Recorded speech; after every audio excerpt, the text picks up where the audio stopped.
සුබ උදෑසනක් ඔයකොටම මේ වීඩියෝ එක අරගෙන එන්නේ මේ වෙනකොට ඉතාලි එම්බසියට 2025 නුල්ලස්ත බාර දීලා වීසා බලාපොරොත්තුවෙන් ඉන්න අයට.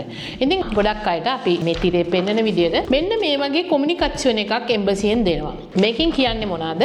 ඔයාගේ වීසාව ලබා දෙන්න පුළුවන් කමක් නැහැ. මොකද දතෝරි ලවරු. ඒ කියන්නේ ඔබගේ සේවා යෝජකයා මේ වීසා එක ලබා දීම පිළිබඳව කොන්ෆර්ම් එකක්. ඒ කියන්නේ කන්ෆර්ම් කරලා නැහැ කියන එක.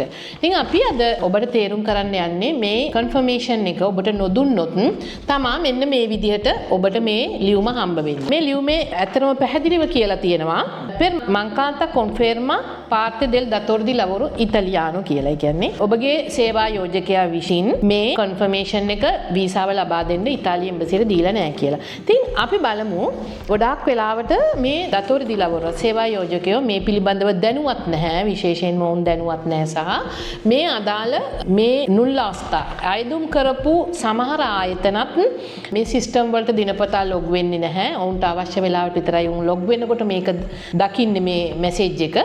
ඉතින් මෙන්න මේ විදිහට ඔබගේ සේවා යෝජකයාගේ ෆේක් මේල් එකට මෙන්න මේ විදිහට කොමියුනිකේෂන් එකක් එනවා. විශේෂයෙන් මෙතන එනවා කෝදිචි එකක්. මෙන්න මේ විදිහේ කෝදිචි එකක් එනවා. මේ කෝදිචි එකෙන් තමා මේ නොල්ලාස්තා එක අයදුම් කරපු ස්පීඩ් එකට ලොග් වෙලා ඒ සිස්ටම් එකට ලොග් වෙලා ඒ ආයතනය හෝ ඒ පුද්ගලයා මේ කන්ෆර්මේෂන් එක දෙන්න ඕනේ. ඉතින් ඒ විදිහට මේ කන්ෆර්මේෂන් එක දීපුවාම ඔටෝමැටික්ලි එම්බසියට මෙන්න මේ වගේ ඉන්ෆර්මේෂන් එකක් යනවා. ඉතින් මේ ක්‍රියාපටිපාටිය ඇත්තටම ඉතාමත් සුළු වෙලාවක් යන්නේ. තප්පර 10කටත් අඩු වෙලාවක් තමයි යන්නේ. ඉතින් මේ තප්පර 10 මේ වැඩේ නොකරපුවාම ඕගොල්ලන්ට වෙන්නේ විශාල පාඩුවක්. ඇත්තටම ඔබගේ සේවා යෝජකයාට වීසා දහසක් බලාපොරොත්තු තියාගෙන වීසා එක බාර දීලා ඉන්න මේ සේවකයාට ඉතාලියට ඇතුල් වීමේ අවස්ථාව නැතුව යනවා. ඒ වගේම මේ කොමියුනිකේෂන් එක දීලා ඔවුන් කියනවා මේ නිවේදනයට එරෙහිව ඔබට තාර් කියන සාවියේ ඔබට නඩුවක් ගොඩ කරන්න පුළුවන් කියලා. මොකද ප්‍රෙෆෙක්තුර ආයතනයටත් මේ අවස්ථාවේදී කරන්න කිසිම දෙයක් නැහැ.